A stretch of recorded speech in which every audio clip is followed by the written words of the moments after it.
दोस्तों, आज आपका बहुत बहुत स्वागत है हमारे इस यूट्यूब चैनल पे। तो चैनल पे नए हैं तो चैनल को लाइक, सब्सक्राइब और शेयर करो। इसके साथ ही बेल आइकन का बटन दबा दीजिए ताकि आपको रेगुलर नोटिफिकेशन मिल सके।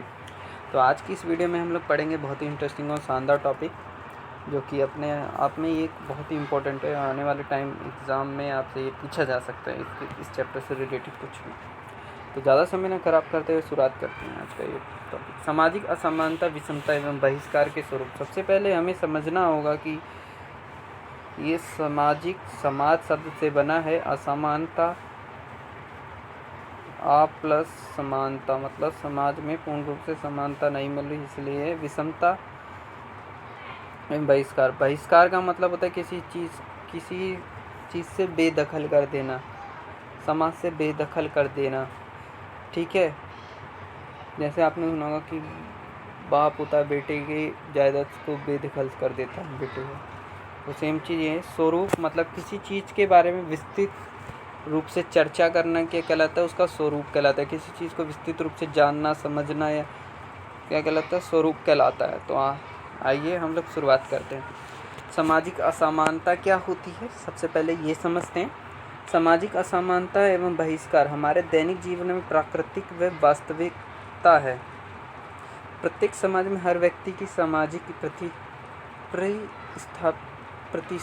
ये क्या लिखा है, परिस्थिति ये लिखा है, परिस्थिति एक समान नहीं होती। समाज में जो प्रत्येक व्यक्ति है, ऊंच नीच मतलब क्या, कोई अमीर है कोई गरीब है, तो वैसी भावना रहती है। अमीर गरीब, छोटा बड़ा, कास्ट, ये सब क्या है, ये सब है। समाज क्या दिखाती है, परिस्थिति दिखाता है। समाज में कुछ लोगों के पास तो धन, संपत्ति, शिक्षा, स्वास्थ्य, सत्ता और शक्ति जैसे साधनों की अधिकता होती है, तो दूसरी ओर कुछ लोगों के पास इनका नितांत अभाव रहता है। कुछ लोगों की स्थिति बीच की होती है। सामाजिक विषमता एवं बहिष्कार सामाजिक इसलिए है, ये व्यक्ति से नहीं समूह से संबंधित है।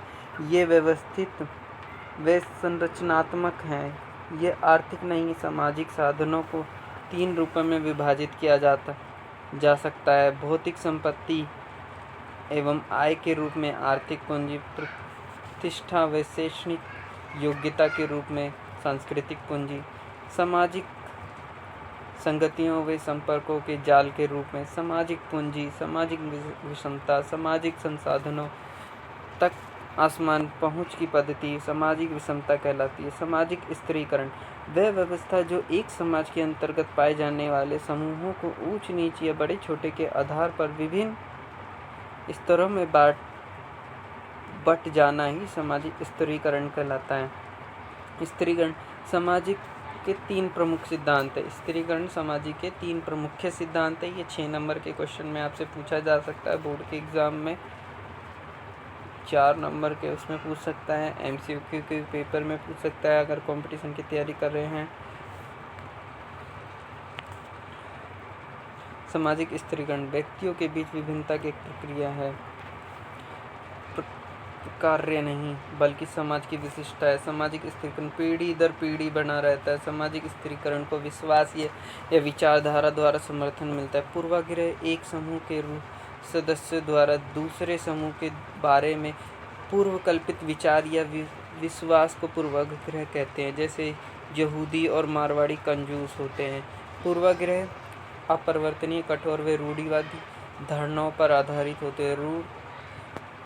रूढ़ी धारणाएं कहते हैं। ऐसा लोक विश्वास समूह स्वीकृत कोई अचल विचार या भावनाएं जो सामान्यतः शाब्दिक तथा संवेग युक्त होती हैं, वे क्या कहलाती है, रूढ़ धारणाएं कहलाती हैं। ये ज़्यादातर महिलाएं, नृजातीय, प्रजातीय समूहों के बारे में प्रयोग की जाती है। भेदभाव किसी समूह के सदस्य को उनके लिंग, जाति या धर्म के आधार पर अवसरों तथा सुविधाओं से वंचित रख जाना भेदभाव कहलाता है। सामाजिक बहिष्कार वह तौर तरीके जिनके जरिए किसी व्यक्ति या समूह को समाज में पूरी तरह घुलने मिलने से रोका जाता है या अलग रखा जाता है, यह आकस्मिक न होकर अव्यवस्थित तथा अनैच्छिक होता है। सामाजिक बहिष्कार आकस्मिक नहीं होता, ये व्यवस्थित तथा अनैच्छिक होता है। लंबे समय तक विषमता के कारण निष्कासित समाज में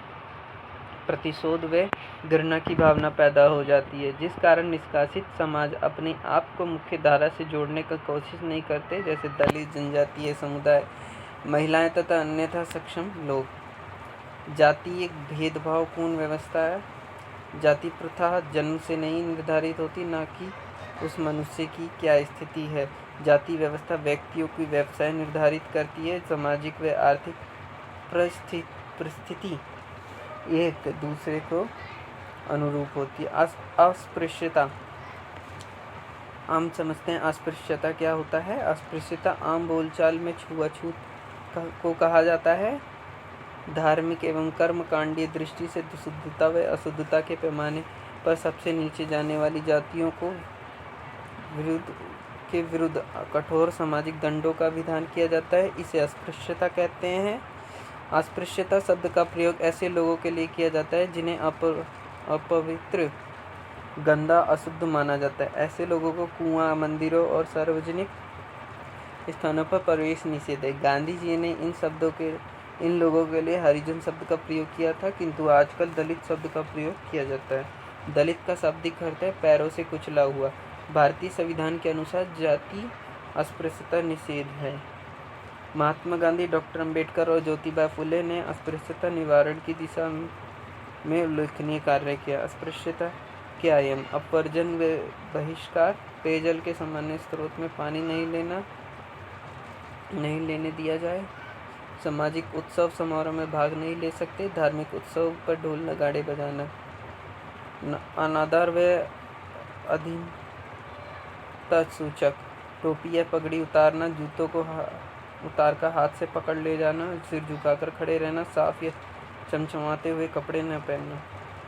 शोषण में आश्रिता, उन्हें बेगारी करनी पड़ती है जिसके लिए उन्हें कोई पैसा नहीं दिया जाता, ये बहुत कम मजदूरी दी जाती है।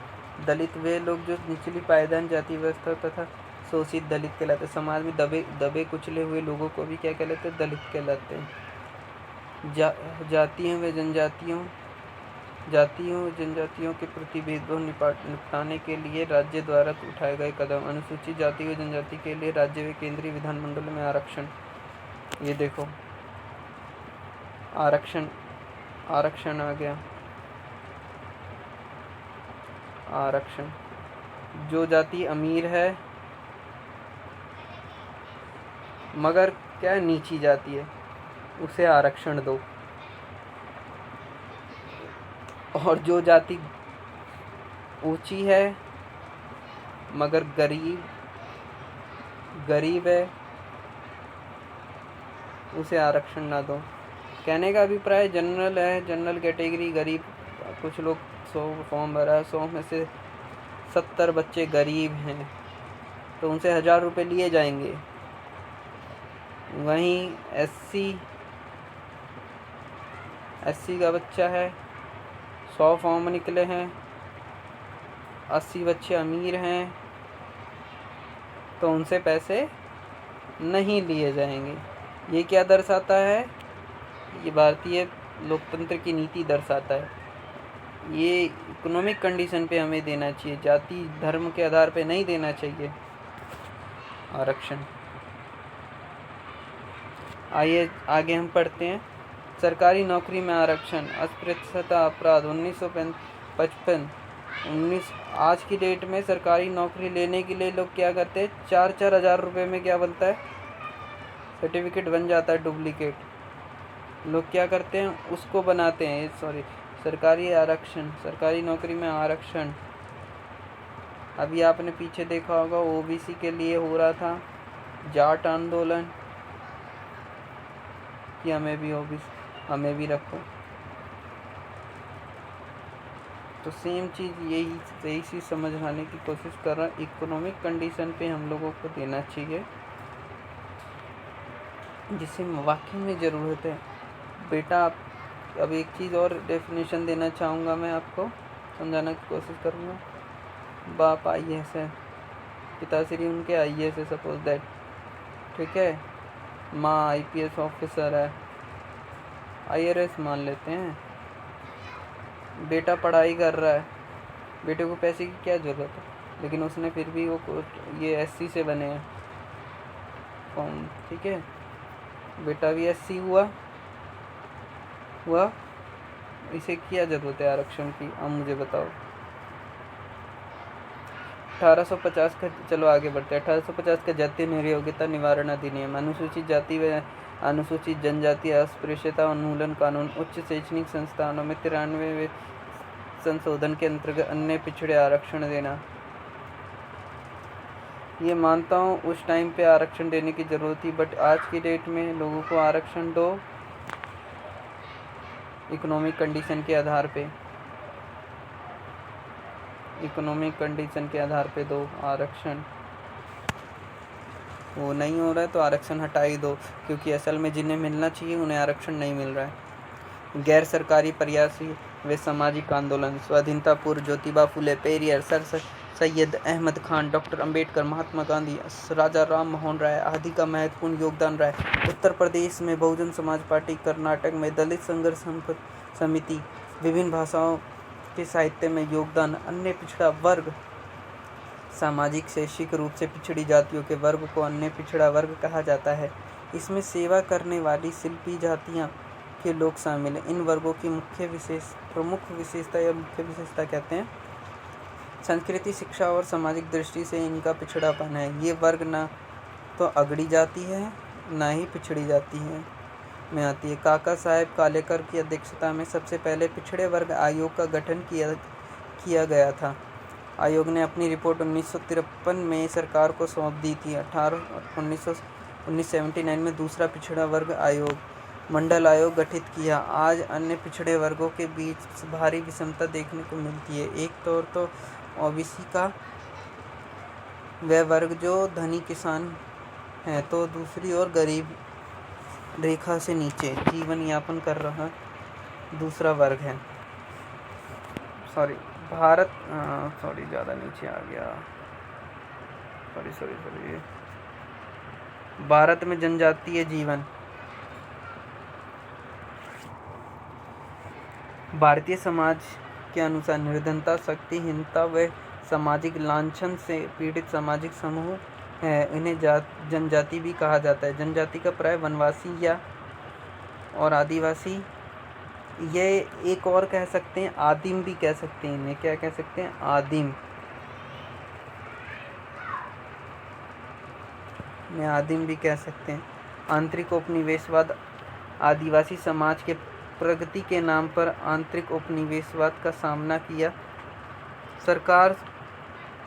भारत सरकार ने वनों का दोहन, खदान, कारखानों, बांध बनाने के काम पर उनके जीवन का अधिग्रहण किया था। उनका पलायन हुआ। आदिवासियों की समस्याओं से जुड़े प्रमुख मुद्दे, राष्ट्रीय वन नीति बनाम आदिवासी विस्थापन, आदिवासी क्षेत्रों में सघन औद्योगिकरण की नीति, आदिवासियों में सजातीय राजनीतिक जागरूकता के दर्शन, स्त्रियों के अधिकारों व उनकी स्थिति के लिए 19वीं सदी में सुधार आंदोलन हुआ।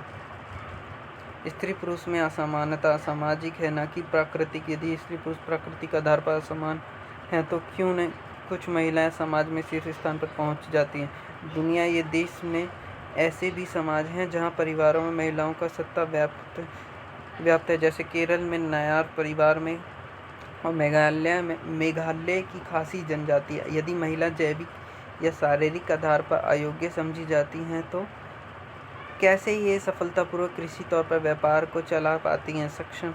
संक्षेप में यह कानून कहना न्याय संगत होगा कि स्त्री पुरुष के बीच असमानता के निर्धारण में जैविक प्राकृतिक या शारीरिक तत्वों की कोई भूमिका नहीं है। राजा राम मनोहर रॉय ने सती प्रथा तथा बाल विवाह का विरोध किया था, विधवा विवाह का समर्थन किया। ज्योतिबा फुले ने जातीय व लैंगिक अत्याचारों के विरोध में आंदोलन किया। सर सैयद अहमद खान ने इस्लाम में सामाजिक सुधारों के लिए लड़कियों के स्कूल तथा कॉलेज खोले। दयानंद सरस्वती ने नारियों की शिक्षा में योगदान दिया। रनाड़े ने विधवा विवाह पुनर्विवाह पर जोर दिया। ताराबाई शिंदे ने स्त्री पुरुष तुलना लिखी, इसमें गलत तरीके से पुरुषों को ऊंचा दर्जा देने की बात कही गई। बेगम रुकैया, ये बहुत बार इसके बारे में पूछा गया। बेगम रुकैया के बारे में ने ये बुक जो लिखी है इसके बारे में देख लो। बेगम रुकैया ने हुसैन ने सुल्तानाज ड्रीम नामक किताब लिखी, जिसमें हर लिंग को बराबर अधिकार देने का चर्चा की गई। 1931 में कराची में भारतीय कांग्रेस द्वारा एक अध्यादेश जारी करके स्त्रियों को बराबरी का हक देने पर बल दिया गया। सार्वजनिक रोजगार, शक्ति या सम्मान के संबंध में निर्योग्य नहीं ठहराया जाएगा। 1970 में काफ़ी अहम मुद्दे पर जोर दिया गया, जैसे पुलिस हिरासत में बलात्कार, दहेज, हत्या आदि। स्त्रियों को मत डालने, सार्वजनिक पद धारण करने का अधिकार होगा। अक्षमता, विकलांगता, शारीरिक मानसिक रूप से बाधित व्यक्ति इसलिए अक्षम कहलाते हैं क्योंकि वे समाज की रीतियों व सोच के अनुसार ज़रूरत को पूरा नहीं करते। निर्योग्यता, अक्षमता को एक जैविक कमजोरी माना जाता है।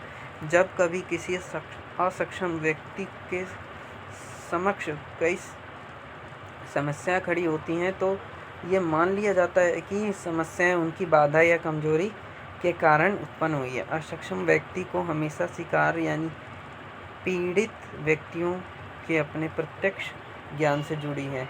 ये माना जाता है कि निर्योग्यता उस निर्योग व्यक्ति के अपने अप्रत्यक्ष ज्ञान से जुड़ी है।